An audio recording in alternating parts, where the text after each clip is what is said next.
Right, let's just dive straight into this explainer. Today, we're looking at a pretty fascinating piece of source material. It's about an unexpected journey at this place called Cara by the Lake. Now, on the surface, sure, it sounds like a story about a simple coffee stop. But as we unpack this, you're going to see how it completely transforms into this profound life lesson. We're talking about business, human connection, and really just how we interact with the world around us. There's this beautiful idea presented right off the bat. Sometimes you visit a place for coffee and leave carrying a new way of looking at life. I absolutely love this hook. It immediately pulls us into this micro story. The author went in expecting, a standard transaction, grab a cup of coffee, maybe a quick chat, but instead they ended up meeting the cafe's founder. And what happened next totally bypasses those sterile corporate introductions we're all so used to. It became something deeply, deeply personal. Section 1. An unexpected cafe conversation. Beyond the bottom line. So let's set the stage. The narrator arrives at the cafe with a close friend, expecting nothing more than some casual conversation to pass the time. But then, the founder sits down. And instead of the usual small talk, they experience a massive paradigm shift. Think about the expected conversation when you meet a business owner. You usually talk about the mechanics of the business, right? Revenues, marketing, growth strategies.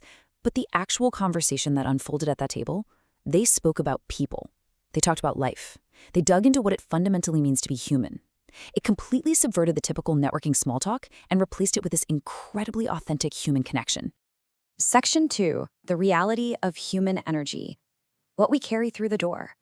The founder has this fascinating perspective. She can actually sense people's invisible baggage when they walk in. Customers bring joy, yeah, but they also bring stress, hope, and pain.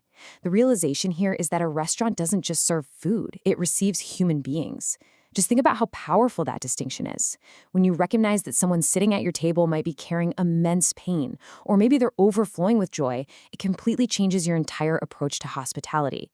It shifts the whole thing from a mere transaction to a profound interaction. Section 3. Serving Dil Se, the true differentiator. I actually want to slow down for a second here, because this is the absolute core philosophy setting this cafe apart from thousands of others. I mean, people have hundreds of places they could go to eat, so why choose this one? Well, it comes down to Dil Se. That translates to serving with heart, and it's characterized by very specific intentional actions. A genuine smile, a warm welcome, actually remembering someone's name, and just being fully present. The source material makes a really striking claim here. Food alone is no longer the differentiator. You can get good food literally anywhere.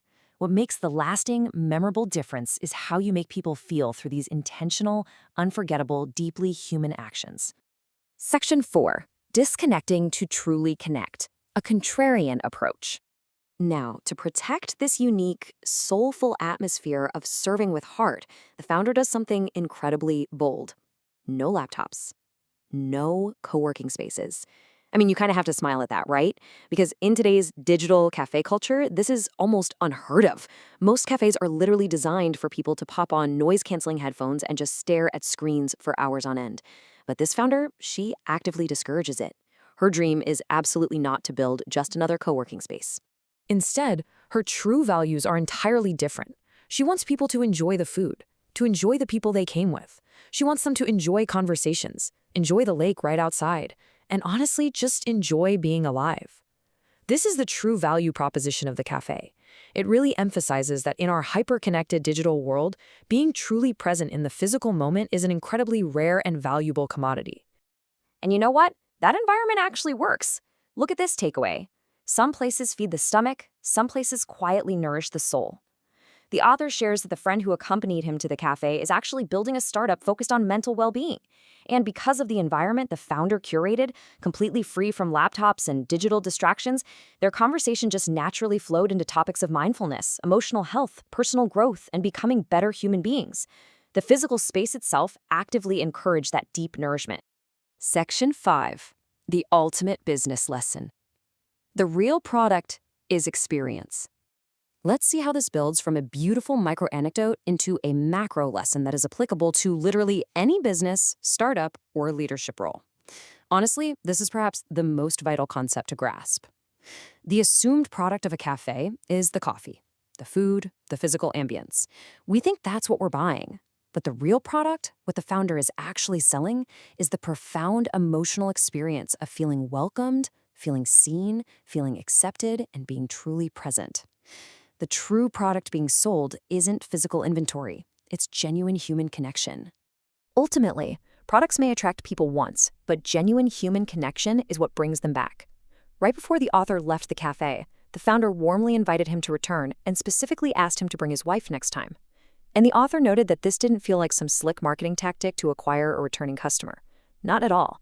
It felt like a genuine invitation to share a human experience.